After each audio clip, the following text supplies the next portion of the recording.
सर्वप्रथम मैं इस तिरोड़ा शहर के हमारे प्रबुद्ध जो पत्रकार बंधु हैं,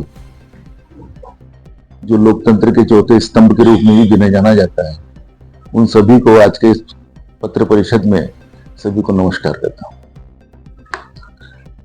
जैसा कि आज का विषय है कि नगर परिषद के चुनाव हमारे जिले में गोंदिया और तिरोड़ा, ये दो नगर परिषद के चुनाव आने वाली 2 तारीख को आयोजित होने जा रहे हैं। उसी की तैयारी में आम आदमी पार्टी आज यहाँ पर पत्र परिषद का कार्यक्रम ले रही है। मेरी जो दाहिनी तरफ बैठे हुए उमेश जी दमा है, ये भूतपूर्व हमारे आम आदमी पार्टी के जिलाध्यक्ष थे। उनके कार्यकाल के बाद में मैं बना और ये हमारे गोंदिया जिले के गोंदिया नगर परिषद के उम्मीदवार भी हैं, नगराध्यक्ष के। मेरे जो बाईं ओर बैठे हुए हैं श्री बोंद्रे जी, ये हमारी तिरोड़ा जो आम आदमी पार्टी की हमारी वो है, वो उसकी जवाबदारी ये देखते हैं, ये यहाँ के अध्यक्ष हैं। नगर परिषद के 2 चुनाव भी साथ ही होने वाले हैं, एक गोरेगांव और दूसरा सालेकसा। तो हमारी आम आदमी पार्टी ये हर चुनाव में, चारों ही चुनाव में पार्टिसिपेट करने वाली है। और सबसे बड़ी खासियत इस बात की है, इस चुनाव में हम लोगों के लिए बड़ी बात यह है कि पहली बार इस पूरे महाराष्ट्र में हमारी पार्टी का सिंबल हमको मिला। पहली बार ये स्थानीय निकाय के चुनाव में हम लोग अपने पार्टी के सिंबल झाड़ू से हम लोग चुनाव लड़ रहे हैं। इसके अलावा अब आप लोग क्या पूछना चाहते हैं ये पूछ सकते हैं। हमारी पार्टी जो चुनाव लड़ रही है उसमें हमारे इस तरह के मुद्दे हैं, जो हमारा दिल्ली मॉडल है उसी के अनुसार हम लोग काम करते हैं और मुद्दे भी हमने उसी प्रकार के रखे हैं। आप मुद्दे हमारे देखिए और आप जो सवाल करना चाहें आप सवाल कर सकते हैं। तिरोड़ा में नगराध्यक्ष का उम्मीदवार आपने तय किया हुआ है? नहीं, अभी तिरोड़ा में बातचीत चल रही है लेकिन तय नहीं हुआ है।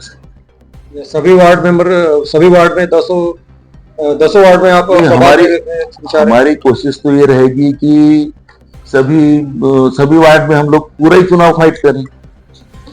लेकिन जिस तरीके से कैंडिडेट अगर उपलब्ध होते हैं हमारे पास, क्योंकि फर्स्ट टाइम पार्टी लड़ रही है अपने सिंबल पे, तो काफी लोग टच में हैं और काफी लोग, अभी तो आपको पता है कि टिकट की दावेदारी में भी काफी लोग रहते हैं। तो हमारी जो पार्टी है उसकी विचारधारा से मिलता जुलता कोई व्यक्ति हमको मिलता है तो हम उसका स्वागत करेंगे निश्चित रूप से, क्योंकि हमको भी संगठन यहाँ मजबूत करना है। बेसिक चीज हमारी चुनाव तो है ही, लेकिन बेसिक हमारी चीज है कि हमारा संगठन भी यहाँ अच्छा बनना चाहिए। आम आदमी पार्टी के कितने सदस्य हैं यहाँ पर? आम आदमी पार्टी के सदस्य कितने 60 सदस्य बोलो तो 11 लोगों की बॉडी, 60-70 बोलो तो 100-150 सदस्य। पार्टी अभी नहीं के बराबर चल रही है, इसका रीजन क्या है? हाँ सर, ये आपका क्वेश्चन अच्छा है। क्या पार्टी जो चलती है वो कार्यकर्ता के उत्साह से चलती है। कार्यकर्ता अगर उत्साह से भरा हुआ है तो कोई भी पार्टी में जान आती है। हमारे साथ ये हो रहा था कि हमारी पार्टी को बने 11 साल हो गए थे, लेकिन जो भी स्थानीय निकाय के चुनाव हुए उसमें कभी भी पार्टी ने हमको अपना सिंबल नहीं दिया। पार्टी ने कभी पार्टिसिपेट नहीं किया, चाहे वो जिला परिषद के हों, चाहे वो नगर परिषद के हों, चाहे आपके ग्राम पंचायत के चुनाव। तो उसकी वजह से थोड़ा सा कार्यकर्ताओं में उत्साह कम हो गया था। ठीक इसी प्रकार विधानसभा चुनाव में हम लोगों ने 3-4 महीने खूब मेहनत करी, हमने 4 कैंडिडेट भी तैयार किए, लेकिन एंड वक्त पे ऐसा फरमान आया ऊपर से कि हमको चुनाव में नहीं जाना है। तो तब से भी थोड़ा सा कार्यकर्ताओं में उत्साह कम हुआ, साथ ही कुछ रोष भी था। अब धीरे धीरे अब सब कुछ, अभी आप तो ये जो गठबंधन है कांग्रेस के साथ में लड़ता है जहां तक हो सके। नहीं सर, इस चुनाव में गठबंधन में हम लोग नहीं है, स्थानीय निकाय में हम लोग नहीं है। ये बिल्कुल मैं ये मान के चलिए कि दिल्ली की वाणी बोल रहा हूँ, क्योंकि हमको डर मीन्स ऐसा था कि हो सकता है कि इनके साथ हमको लड़ना है। लेकिन वो बिल्कुल स्थिति नहीं है, बिल्कुल भी नहीं। और अब वक्त भी निकल चुका है। अगर समझ जाओ जहाँ कैंडिडेट नहीं मिले तो आप कैसे करोगे? कैंडिडेट नहीं मिले ऐसा नहीं है, कैंडिडेट हमारे 3-4 ऑलरेडी हैं यहाँ। 3-4 कैंडिडेट हमारे, वास्तविकता बता रहा हूं मैं आपको, हैं यहाँ, और काफी लोग हमारे संपर्क में हैं। अच्छा ठीक है, आप अगर चुनाव लड़ने के लिए जा रहे हैं तो तिरोड़ा विकास के लिए आपके पार्टी की रणनीति क्या है? हाँ सर, मैंने आपको जो दिया है उसमें हमारे कुछ मुद्दे लिखे हुए हैं। और हमारी पार्टी जो है आम आदमी पार्टी, ये पूरे देश में बोलो या विश्व में बोलो, अपने शिक्षा मॉडल के लिए जानी जाती है। आज परिस्थिति ये है कि हम अपने बच्चों को सरकारी स्कूल में नहीं भेजते। आप हो, मैं हूं, क्यों नहीं भेजते? क्योंकि वो वातावरण उनको वहां नहीं मिलता जो प्राइवेट स्कूल वाले देते हैं। सीबीएसई कोर्स होता है या अंग्रेजी माध्यम होता है। अब स्थानिक स्तर पर ये बाकी की जो पार्टियां आज तक यहाँ पे शासन करी, राज करी 75 सालों से, रोड, रास्ते, नाली, गटर, इसके बाहर इन्होंने काम ही नहीं किया। विकास का मतलब ही उनका नाली बनाना है और सड़क बनाना है। लेकिन वास्तविक चीज है शिक्षा। शिक्षा अगर अच्छी शिक्षा, मुफ्त शिक्षा अगर मिलती है तो गरीब का बच्चा भी वहां पढ़ेगा। और शिक्षा एक ऐसा माध्यम है जिससे आपका जीवन स्तर सुधर सकता है, आप अपने परिवार को अपलिफ्ट कर सकते हैं। तो शिक्षा पे हमारा ज्यादा जोर रहेगा।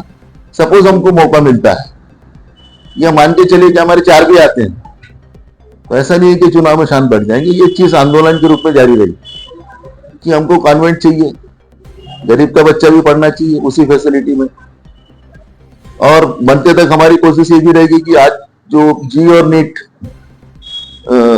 कोचिंग चल रही है, हमारे गोंदिया में चल रही है, तो हम चाहते हैं कि वो भी सुविधा, जहां 2 लाख रुपए लगते हैं, तो वो उस तरह की सुविधाएं ला करके अपन कम पैसों में, मिनिमम पैसों में, अपने गरीब बच्चे जो गांव के हैं, सुदूर गांव के रहने वाले, उनको वो सुविधाएं उपलब्ध कराएं। तो शिक्षा पे हमारा ज्यादा जोर है। ये तो हुए राज्य स्तरीय या अंतर्राष्ट्रीय। नहीं, राज्य स्तरीय बिल्कुल नहीं है। अब ये तिरोड़ा का आप यहाँ पार्टी लड़ना चाहते हैं तो तिरोड़ा की स्टडी करके जो बुनियादी जो सुविधा है तिरोड़ा के लिए क्या चाहिए, हाँ, इस बुनियादी सुविधा के बारे में, यानी तिरोड़ा का आपने किस ढंग से, यानी तिरोड़ा कहाँ पिछड़ा हुआ है, अच्छा, और तिरोड़ा का विकास करने के लिए कौन कौन से मुद्दे आप लाना चाहोगे? तिरोड़ा का यानी कैसा चेहरा मोहरा बदलाने के लिए आप कौन सा पैटर्न यानी यूज करोगे, और तिरोड़ा की समस्या क्या है आप ये बताइए। तिरोड़ा की समस्या के बारे में जो प्रॉब्लम है, जो मेन प्रॉब्लम होती है कि ज्यादातर नगर परिषद वालों से लोग यही उम्मीद रखते हैं कि हमारी रोडें अच्छी हो, हमारी नालियां अच्छी बने और नालियां साफ रहे, कूड़ा करकट जो है वो सही समय पे उठाया जाए। तो कूड़े करकट के लिए भी हमने एक मुद्दा डाल के रखा है कि इसका निस्तारण एक संयंत्र बनाएंगे। जो कूड़ा यहाँ का है वो वहां जाकर के उसका जो भी बन सकता है, वो उस टाइप का जो दिल्ली में हमने किया है। इंदौर का आपने सुना होगा, सबसे सुंदर शहर का नाम में इंदौर सबसे पहले आता है। तो वहां भी हम जाके देख कर आए कि वो किस तरीके से वो कूड़े से भी दूसरे काम उसको यूज में लेते हैं। तो उस तरह की है ये हमारे एजेंडे में डली हुई चीज। और यहाँ जितनी भी जो शिक्षा की बात हो रही है उसको थोड़ा सा इसमें बुलाया होगा। इतनी भी नगर परिषद की स्कूल है जो दिल्ली मॉडल की बात हो रही शिक्षा को लेकर के, ऐसा नहीं कि यहाँ पे मर्जी स्कूल है वहाँ भी वही हाल था, लेकिन उन्होंने उसको फिर से रीडेवलप करके इंटरनेशनल लेवल पे पहुंचा है। तो उसी तरह से यहाँ के स्कूलों को किया जाएगा। दूसरा, यहाँ का जो स्वास्थ्य मॉडल है वो तो आप भी देखते होंगे, प्राइवेट और सरकारी में बहुत अंतर आ चुका है। सरकारी एक जो जिसकी आर्थिक स्थिति बहुत खराब है, ऐसा ही व्यक्ति जाता है, वो मजबूरी में जाता है, लेकिन उसको भी वो पूरी तरह से स्वास्थ्य सुविधाएं नहीं मिलती है। तो हमारा दूसरा जो फोकस रहेगा वो स्वास्थ्य सुविधाओं को बेहतर करने पर रहेगा। उसमें भी वार्ड वाइज, मतलब प्रभाग वाइज एक क्लिनिक खोला जाएगा। इसको मोहल्ला क्लिनिक जैसे दिल्ली में खोले गए थे, उसी तरह से मोहल्ला क्लिनिक प्रभाग के हिसाब से खोला जाएगा, ताकि यहाँ का जो मेन हॉस्पिटल है यानी उसको बर्डन कम पड़ेगा। बेसिक चीज उसमें ये है कि जैसे अभी बीच में वायरल बुखार आया था, तो वायरल का ऐसा रहता है कि एक परिवार में किसी एक मेंबर को आया, फिर दूसरे को पकड़ता है, फिर तीसरे को पकड़ता है, यानी पूरे परिवार को लेके चलता है वो। तो ऐसी कंडीशन में अगर छोटे से छोटा डॉक्टर भी है तो 200 रुपए फीस लेगा और एटलीस्ट 200 रुपए की दवा लिखेगा। 400 से 500 का खर्च एक आदमी को आता है। और वही अगर मोहल्ले में आपको ब्लड टेस्ट की सुविधा मिल जाए, एक डॉक्टर आपको फ्री में मेडिसिन दे दे, तो उतना ही पैसा, मतलब इस महंगाई के दौर में कम से कम उतना ही सेविंग हो गया स्वास्थ्य के नाम पे। ये बहुत बड़ी राहत होगी आम जनता के लिए। और दो चीजें और उसमें मैं और ऐड करना चाहूंगा। पहला तो अभी एक जो नई समस्या है, अभी कुछ सालों में है, पहले तो तब थी, अभी हमारे जो नवयुवक है तो पढ़ने के लिए ये प्राइवेट लाइब्रेरी में जाते हैं। यहाँ पर भी होगा जहाँ 400-500 तो महीने का फीस पड़ता है। क्यों जाता है? क्योंकि यहाँ पे सरकारी वाचनालय नहीं है। तो सरकारी जो लाइब्रेरीज है, गवर्नमेंट लाइब्रेरीज, प्राइवेट निःशुल्क उनका निर्माण किया जाएगा। साथ में शाम के वक्त में या सुबह के वक्त में मॉर्निंग वॉक और एक्सरसाइज के लिए, बुजुर्गों को टहलने के लिए गार्डन बगीचे नहीं है। गोंदिया में एक ही है, हमने बोला है कि गोंदिया में भी निर्माण करेंगे। उसी तरह से तिरुड़ा में भी नए बागीचों का, नए उद्यानों का निर्माण यहाँ किया जाएगा।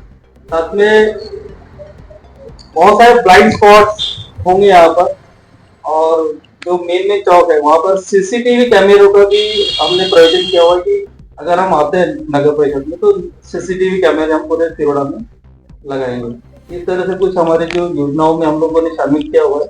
अगर जनता हमको साथ देती है तो इन योजनाओं को लागू करने के लिए पूरी तरह से प्रतिबद्ध रहेंगे। इतने दिनों से जैसे आपकी पार्टी जुड़ी हुई तिरुड़ा से, तो आपको ऐसे कुछ तिरुड़ा के मुद्दे समझ में आए हुए, कुछ लोगों में आप बैठे होंगे तो सब कुछ लोगों के समस्या आपने जाने होंगे, तो ऐसा क्या आया सामने, क्या आपको क्या करना चाहिए? आप बताइए, आप बताइए। तिरुड़ा शहर में आप इतने सालों से जुड़े हो, तो तिरुड़ा में कुछ ऐसे जिन्हें मुद्दे जो ऐसे सामने आए होंगे आपके सामने, क्या करना चाहिए तिरुड़ा में, आप भविष्य में क्या करना चाहते हो?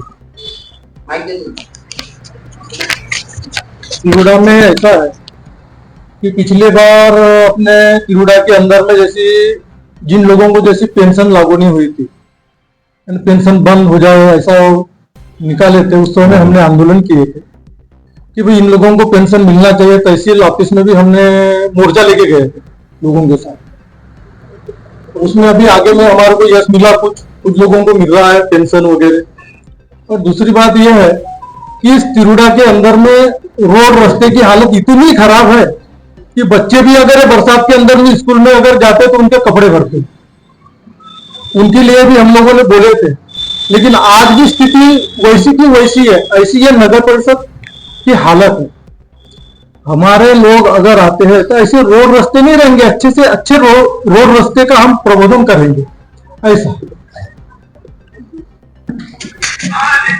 सर, तिरुड़ा शहर में एक चर्चा का विषय रहता है कि आम आदमी पार्टी सिर्फ चुनाव के वक्त में आती है, फिर यहाँ से चली जाती है, तो इस विषय पे क्या बोलना चाहोगे आप? नहीं, अब क्योंकि पहली बार मिला है चुनाव चिन्ह में, अब पार्टी यहाँ से नहीं जाएगी मतलब जाती नहीं। मैंने आपसे कहा ना कि कार्यकर्ताओं का उत्साह बनाए रखना, उसमें जो हाईकमान है उसका बहुत बड़ा हाथ होता है। हम लोग यहाँ लोकल लेवल पे निचली सतह पे कितना काम करेंगे, अगर वहां के लोग अगर अपने को प्रोत्साहित नहीं करेंगे तो ये इस तरह का हुआ है। और लास्ट टाइम पूना में जो मीटिंग हुई थी अभी हमारी 2 महीने पहले, तो हमारे उनका फोटो भी इसमें जरवाल साहब है, प्रभारी है, ये 3 बार के विधायक रहे दिल्ली के।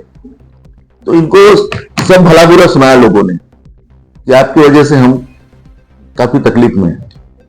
तो फिर इन्होंने कहा कि बोले आप निश्चिंत रहिए, इस बार चुनाव अपन लड़ेंगे और अकेले दम पे लड़ेंगे, ये बोले मेरी गारंटी है।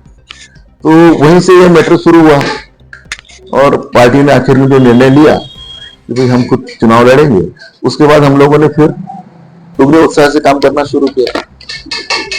अभी कौन कौन से प्रभाग में आपके पास संभावित उम्मीदवार है? अब यहाँ के प्रभाग का तो एक ये वाला कौन सा 2 नंबर वार्ड क्रमांक 1, वार्ड क्रमांक 1, 2 में, 3 में और 4 में, 1, 2, 3, 4 मैं एक जगह गया था, रामसागर वाला जो रास्ता जुड़ता है वहां तो रास्ता ही नहीं बना बोले आज तक। वो जो अपन पीछे से जाते हैं ऐसा, तो वो रास्ता ही नहीं है वहां, मतलब वो पुरानी रोड है धूल वाली। आए दिन ऐसा देखा जाता है, सभी पार्टियां लगभग सभी पार्टियां चुनाव आते ही खैरात के रूप में इतना सारा बोल देते हैं, मैं ये कर दूंगा, मैं वो कर दूंगा। क्या सर देखिए, आखिर में चुनाव के बाद ये सब होता नहीं है, मतलब जुमला साबित होता है। जुमला ही बना के रखा हुआ है इन लोगों ने जुमला ही बना के रखा है। मैं आपको बता रहा हूँ, जैसे हमने इसमें लिखा है कि पानी का बिल हाफ लिखा है, आज पानी का बिल इतना पेंडिंग रहता है, लेकिन हमारे कर्मचारी हमारी तरफ से कोई कोशिश नहीं की जाती कि उसको आप बराबर वसूल करें। मकान का जो है मकान टैक्स, इसका बिल आज मेरे घर में लोग नहीं आए 4 साल से मकान का टैक्स भरने लेने के लिए।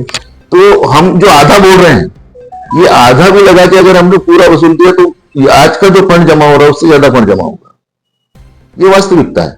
और दिल्ली के अंदर यही हुआ, उन्होंने अपील की कि आप जमा करिए, आपको अगर सुविधाएं चाहिए तो आप जमा करिए। और जो मकान टैक्स और जो पानी का जो पैसा जमा हुआ उन्होंने फटाफट उसको अदा किया, मुफ्त पानी किया।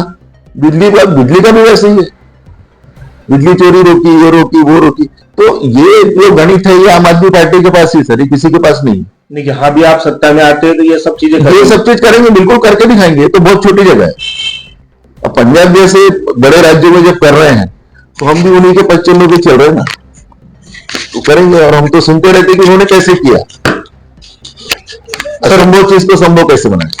सर जैसे आपने यहाँ पे एक मुद्दा रखे थे नगर परिषद क्षेत्र में नए बगीचे का निर्माण करना, लेकिन तिरोड़ा शहर में एक नगर परिषद का ही बगीचा है जो निस्त नाबूद हो चुका है, जहाँ स्विमिंग पूल का भी काम अधूरा पड़ा है। तो उसके बारे में आप क्या कहना चाहते हो, क्या उसको बनाना चाहिए या ना बनाना चाहिए?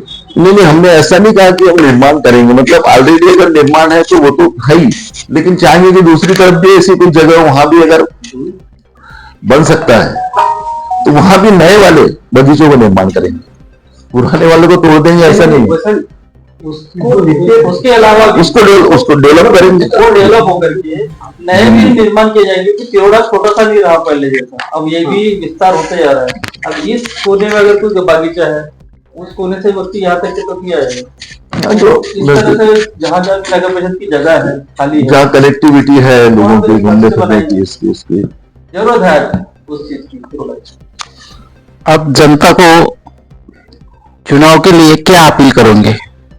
तो खासकर अपील में हम जो युवा वर्ग है 18 से 25 का, हम चाहेंगे कि उनको हम थोड़ा सा समझाएं। 25 से 35 जो बेरोजगार लोग, ये दोनों चिंतन करें कि मैं बेरोजगार क्यों हूं, ऐसी कौन सी चीज थी जो मुझे पढ़ाई नहीं गई, ऐसी कौन सी चीज थी उसका चिंतन करें। मैं आज खाली क्यों हूं इसका चिंतन करें। ये तमाम चीजें हैं सर, इसमें बहुत डेप्थ है। अपन इसको अगर इस पर डिस्कस करना चाहे तो बड़ा लंबा वक्त लगेगा, क्योंकि माँ बाप तो हर चीज उसको फैसिलिटी अवेलेबल करा देते हैं बच्चे को। उसने कहा मेरे को फोन चाहिए, ले बेटा मेरे को फोन चाहिए, ये चाहिए वो चाहिए। बाप भले ही छोटा फोन रखेगा, छोटा सा पुराना 1100 वाला है ना, 1100 नंबर वाला, लेकिन बच्चे को मोबाइल एंड्रॉइड लेके देगा। बट वो माँ बाप तो उतनी वो कर रहा है, उसके बाद जो बच्चा बेरोजगार घूम रहा है तो वो माँ बाप के दिल पे क्या बीतती होगी। और आजकल की पढ़ाई कितनी महंगी हो गई सर, धीरे धीरे ये आप टीवी पे ऐड देखते होंगे, टीवी पे पारुल यूनिवर्सिटी खुल गई, फलानी यूनिवर्सिटी खुल गई। मोदी जी अमेरिका में जाके भी बोल के आए कि हर हफ्ते एक यूनिवर्सिटी खुल रही है मेरे देश में, खुल रही है, लेकिन किसकी खुल रही है? कारपोरेट्स की खुल रही है। आप अपने बच्चों को पढ़ा नहीं सकते वहां। आज आप सिम्बोसिस कॉलेज है नागपुर में, ये मल्टीनेशनल सोसाइटी है वो, तो वहां बच्चे को अगर आप पढ़ाते हैं तो मिनिमम 3 लाख रुपए पर ईयर उसका है, मिनिमम 3 लाख रुपए। छोटा सा भी कोर्स करते हैं 3 साल का तो 3 लाख रुपए मिनिमम है, यानी 9 लाख रुपए लगते हैं आपको 3 साल के लिए, किसी के बच्चे अगर आप गए हो उसमें सिम्बोसिस में। तो धीरे धीरे ये चाहे जिला परिषद हो चाहे आपका नगर परिषद हो, ये सरकारी स्कूलों को धीरे धीरे बंद करने का कार्यक्रम जो हो रहा है, उसका रीजन ये है कि ये झंझट में पढ़ना ही नहीं चाहते। पढ़ना है पढ़ो, नहीं पढ़ना है मत करो। ये आवाज जब तक जनता से उठेगी नहीं तब तक इनके समझ में नहीं आएगा। एक छोटा सा उदाहरण आपको बताता हूं मैं।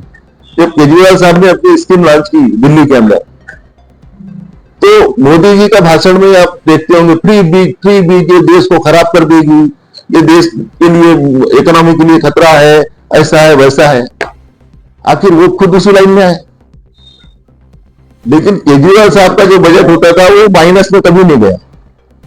इतना सब कुछ देने के बाद भी केजरीवाल साहब का बजट जो रहता था प्लस में रहता था, क्योंकि उनको अगर खर्च करना आता है तो उनको कमाना भी आता है। तो ये बहुत सारी ऐसी चीजें हैं। और तो विचारधाराओं से उपजी हुई पार्टी है, आंदोलन से उठी हुई पार्टी है। इनको सब पता है जब सती कैसी ये है क्या है। बेसिक जो चीजें हैं उस तमाम हमने इस एजेंडे में डाली हुई है। एक अपील मैं भी करना चाहूंगा, क्योंकि मैं गोंदिया नगर परिषद से नगराध्यक्ष का चुनाव लड़ रहा हूँ। तो जैसा आपने पूछा कि अपील क्या है, तो मेरी जनता से अपील है। देखिए, तिरोड़ा की जनता बहुत समझदार है, होशियार है, ऐसा मैं मानता हूँ। बस चुनाव के टाइम पे हम जब वोट डालते हैं वो पैटर्न थोड़ा सा अगर चेंज किया जाए, चेंज करना मतलब वोट तो डालना ही है, लेकिन पैटर्न में हमारा पुराना जो होता है, या तो जाति धर्म देख करके वोट डालता है, या तो देश और हिंदू मुसलमान के देख करके हम वोट डालते हैं। मेरा पड़ोसी, मेरा दोस्त, मेरा भाई बोल करके वोट डालते हैं, मेरे पहचान वाला देख करके वोट डालते हैं। लेकिन हम जिस भी कैंडिडेट को वोट डाल रहे हैं, कई बार पार्टी देख करके वोट डालते हैं, लेकिन हम ये नहीं देखते कि उस कैंडिडेट का जो बैकग्राउंड है, उसने मर्डर किया है, रेप किया है, किसी सरकारी जमीन पे कब्जा किया हुआ है, पैसों का हेरा फेरी किया हुआ है, इन सब चीजों को हम ध्यान ही नहीं देते। तो मेरा आप सभी से, जनता से, तिरोड़ा की ये अपील है कि जाति धर्म से उठकर, पार्टियों से उठकर, स्कूलों के लिए, हॉस्पिटल्स के लिए आप अपने विवेक का इस्तेमाल करते हुए अच्छे कैंडिडेट्स को आप चुनकर लाइए। इसकी जरूरत हमको हमेशा से रही है, वो आपको इस पैटर्न से वोट डालेंगे तभी मिलेगी। अगर आप जाति धर्म के नाम पर, हिंदू मुसलमान के नाम पर अगर आप वोट डालते रहेंगे तो आपको कभी भी स्कूल, कभी भी हॉस्पिटल, कभी भी रोड, कभी भी नालियां आपको अच्छे नहीं मिल सकते। ये तय है, क्योंकि पिछले 70 सालों 75 सालों से देख ही रहे, हमारा पैटर्न ही हो रहा है कि अभी हमने पार्टी के नाम पे, कभी जाति के नाम पे, कभी दोस्त के नाम पे, कभी भाई के नाम पे हमने डाला हुआ है, और हमको आज तक कुछ मिला नहीं। तो मेरा तिरोड़ा की जनता से यही अपील है कि आप जाति धर्म से उठकर एक अच्छे व्यक्ति को चुन करके दी। धन्यवाद।